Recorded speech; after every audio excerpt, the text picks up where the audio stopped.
Assalamualaikum. I'm Absha and I'm from Wilshire Labs and I'm working as a nutritionist here.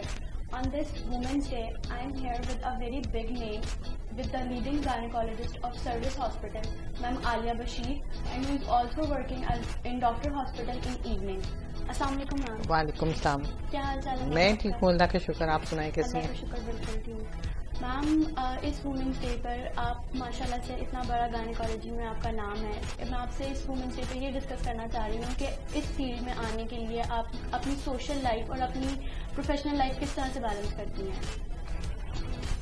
उसमें ऐसा है बेटा कि देखो, बीइंग ए फीमेल आपके ऊपर रिस्पॉन्सिबिलिटीज तो होती हैं, लेकिन अगर हम ये सोचें कि हम हर चीज़ को बहुत परफेक्ट कर पाते हैं तो शायद ऐसा नहीं हो रहा होता। कहीं ना कहीं किसी न किसी चीज़ को हमें कॉम्प्रोमाइज़ करना पड़ता है। लाइक मैं अपनी बात करूं तो I was student when I got married, और फिर हाउस जॉब में मेरा बेटा भी पैदा हो चुका था। लेकिन उसके बाद ये है कि मैंने चीज़ों को इस तरह से फिर बैलेंस किया कि मुझे मैं बहुत कैरियर ओरिएंटेड थी और मुझे लगता था कि अपने कैरियर को लेके चलना है। तो फिर पढ़ाई, मैं हमेशा ये समझती हूँ लोगों को कि जो यंग जनरेशन हमारी आ रही है, अगर आप वो अपने कैरियर को परस्यू करना चाहते हैं तो प्रॉपर तरीके से करें, और उसमें ये है कि वो फिर अपनी चीज़ों को बैलेंस करें। अगर आप अपनी चीज़ों को टाइम डिवाइड कर लेते हो कि ये टाइम मेरी पढ़ाई का है, या ये टाइम मेरे क्लिनिकल वर्क का है, या ये टाइम मेरे प्रोफेशन का है, इसमें मैंने कोई घर की चीज़ नहीं करनी। इसी तरह से जब आप घर में जाते हैं तो वो आपका फैमिली का टाइम है, तो फिर आप उसको वो टाइम दें। तो ये चीज़ें थोड़ी मुश्किल ज़रूर होती हैं, लेकिन अगर हम इस मैनेजमेंट को सीख जाएं तो ये हो जाता है। लेकिन अगर हम यही सोचते रहें कि अच्छा कि मैं काम आज की बजाय कल कर लूँगी, कल की बजाय परसों कर लूँगी, तो वो एक चीज़ें सारी पाइल अप हो जाती हैं, और फिर वहाँ पे प्रॉब्लम्स आ रही होती हैं कि लोग कहते हैं कि हमें काम बहुत है, काम मुश्किल है, बहुत ज़्यादा ये हो रहा है, वो हो रहा है।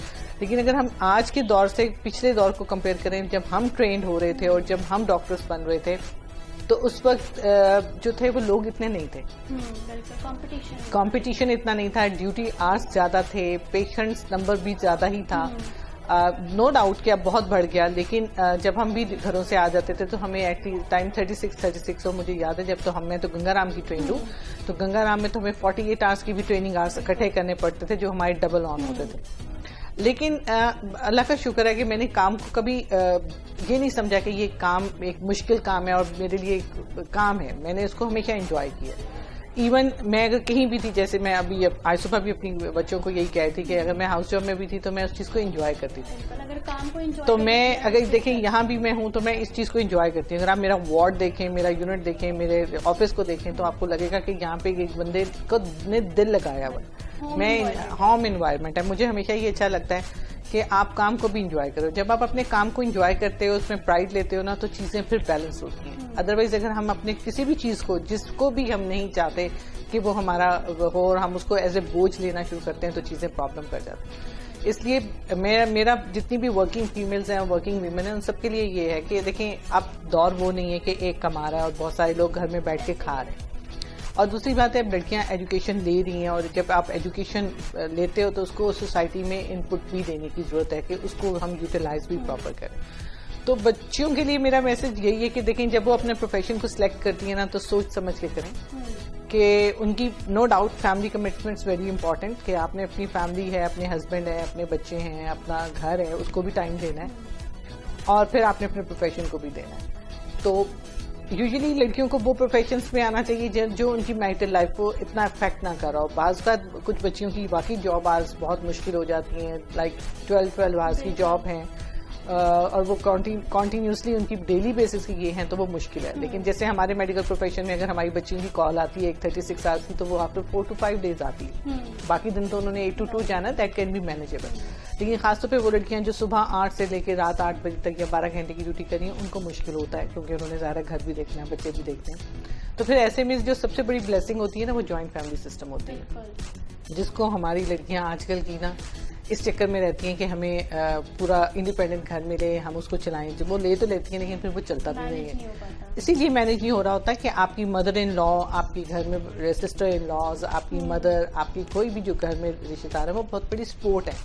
इवन अगर आप मेड भी रखती हैं और अपना घर में बच्चे को चाहती हैं कि वो उसको संभाल ले, तो उसके साथ उस पर एक सुपरवाइजरी नज़र तो कोई रख रहा है ना।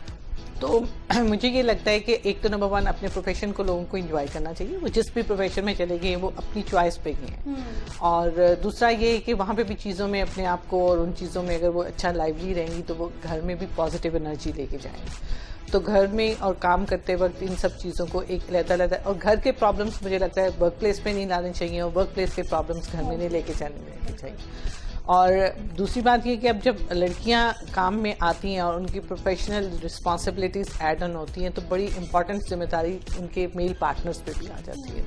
उनके घर में अगर भाई हैं उन पे, फादर हैं उन पे, और हस्बैंड है तो उस पे तो स्पेशली बहुत ज़्यादा, क्योंकि देखें वो अब आपके साथ अर्न कर रही है लड़की। वो ऐसा नहीं है कि वो घर में अकेली कमा रही है, आप उसके साथ वो 50-50 का शेयर कर रही है, क्योंकि बिल्कुल सपोर्ट कर रही है। तो ऐसे में ये नहीं होना चाहिए कि हमारी सोसाइटी में का कल्चर अभी भी थोड़ा सा चेंज होने की ज़रूरत है कि लड़के जो हैं उनको भी अपनी वाइफ्स का उतना ही हाथ बटा देना चाहिए घर में जब वो आती हैं। उनके अगर बच्चों को भी थोड़ा बहुत सा हाथ देना पड़ता है, संभालना पड़ता है उनके साथ, तो हेल्प आउट करना चाहिए।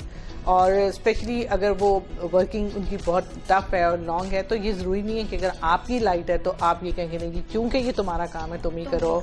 तो इसमें ये है कि आपको बैलेंस करना चाहिए और दोनों हस्बैंड एंड वाइफ एक गाड़ी के वो पहिए जिन्होंने साथ लेके सब चीज़ों को चल रहा है। अगर हस्बैंड कोऑपरेटिव और अच्छा मिल जाए, इन लॉज अच्छे कोऑपरेटिव हो जाएं, तो फिर लड़कियों के लिए sky is the limit, they can move whatever they want. और मैम आपके लिहाज से आजकल की फीमेल्स को मेन हेल्थ इश्यूज कौन कौन से आ रहे हैं? जो मुझे ये लगता है लड़कियों में एक तो डाइट कॉन्शियस बहुत हो चुकी है, जिसके लिए वो अननेसेसरीली डाइटिंग करती हैं। और डाइटिंग वो करती हैं जिसमें वो अपने लिए एक चिप्स का पैकेट पकड़ लेंगी, एक कोक पकड़ लेंगी कि मैं ये खा रही हूँ। जंक फूड पे चले गए लोग हमारी, अगर बच्चियों को देखा जाए तो। और दूसरा कुछ कंप्यूटर ने ऐड ऑन कर दिया सेडेंट्री लाइफस्टाइल, तो उसमें प्रॉब्लम्स आ रही हैं।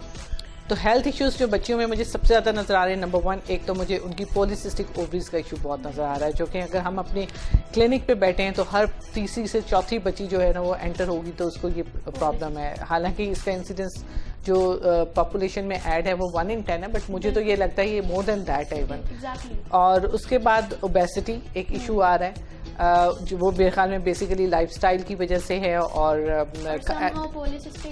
बिल्कुल और लीड आउट करता है। और उसमें लोग ये कहते हैं जी मुझे पॉलीसिस्टिक ओवरीज की वजह से ओबेसिटी हुई है, जबकि आई ऑलवेज सेज देम कि ये रिवर्स है कि ओबेसिटी की वजह से आपको पॉलीसिस्टिक होती है।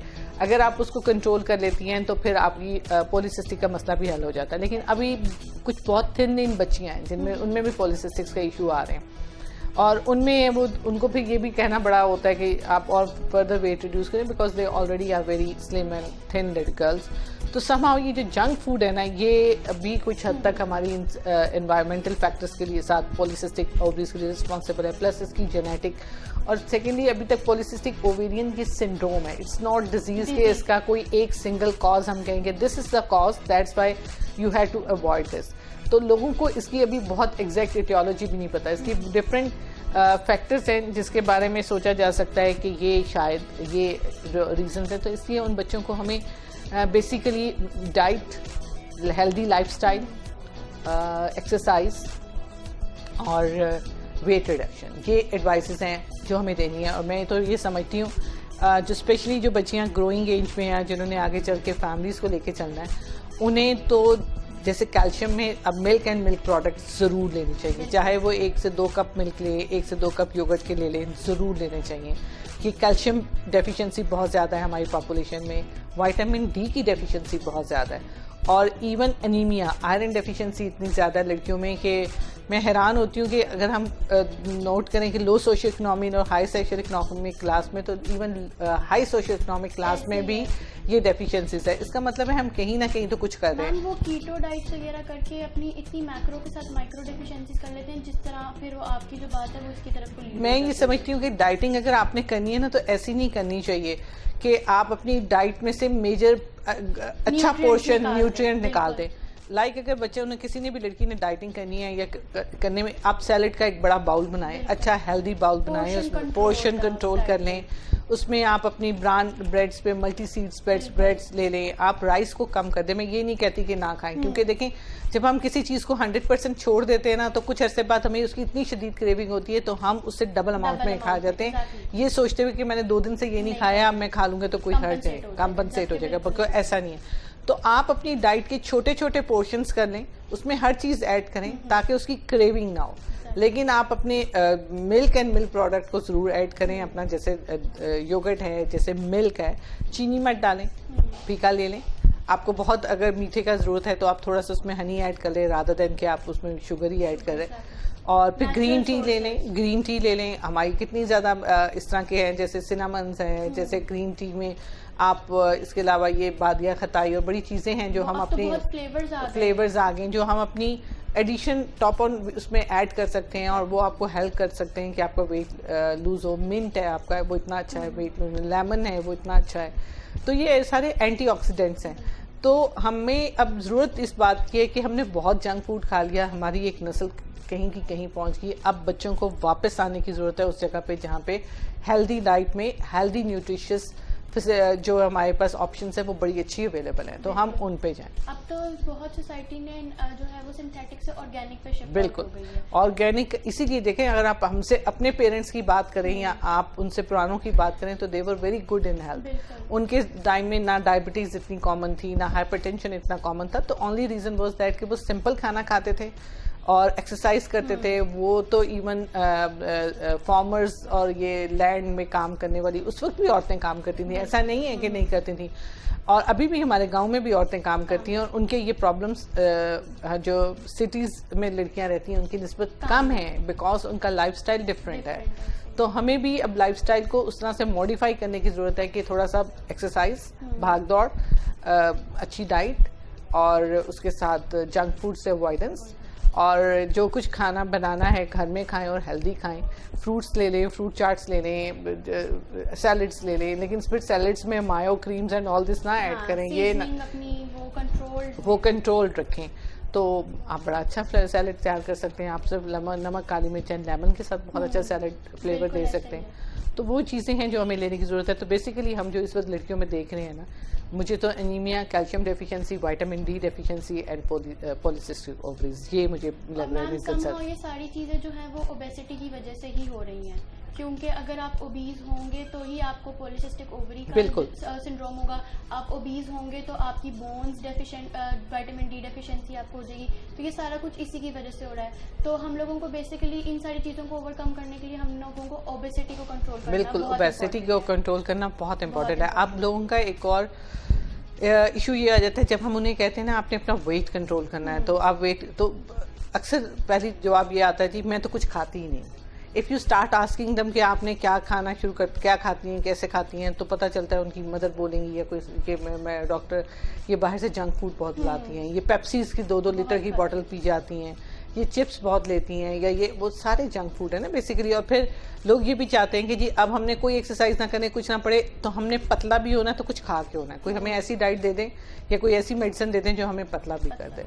तो ठीक है, medicine are there, medicine can help them to reduce the weight, लेकिन मेडिसिन भी एक लिमिट तक काम कर सकती हैं। तो हमें बेसिकली अपने लिए कंसिस्टेंट होना बिल्कुल बहुत जरूरी है। अगर आप मेडिसिन करें या आप डाइट करें, कंसिस्टेंसी बिल्कुल ये बहुत इंपॉर्टेंट है। हम उसके बगैर नहीं कर सकते। अगर हम ये सिंपल ये कहेंगे कि हम अपने लाइफस्टाइल को मॉडिफाई किए बगैर सिर्फ डाइट से कंट्रोल कर लें तब भी नहीं होगा, हमें हर चीज़ को उसके साथ साथ करना पड़ेगा। और इवन 5% अगर हम अपना वेट रिड्यूस कर लें तो हम उस पॉलीसिस्टिक के प्रॉब्लम से बाहर आ सकते हैं। तो ये अल्लाह मियां की इतनी बड़ी ब्लेसिंग है कि 5% तो कुछ भी नहीं है। वो तो कोई 1 से 2 हफ्ते में अगर बच्चियाँ 15 डेज में अगर आप कंसिस्टेंसी से करें तो आपका इतना वेट रिड्यूस हो जाता है। उसके अलावा मैम इस इंटरनेशनल वुमेंस डे पे आप वुमेन्स को, हमारी जो पाकिस्तानी फीमेल्स हैं, उनको क्या मैसेज देना चाहेंगी कि वो किस तरह से अपनी लाइफ को बेटर करें, किस तरह से अपने फ्यूचर की तरफ जाएं, तो उनकी एम्पावरमेंट पे आप क्या कहेंगी?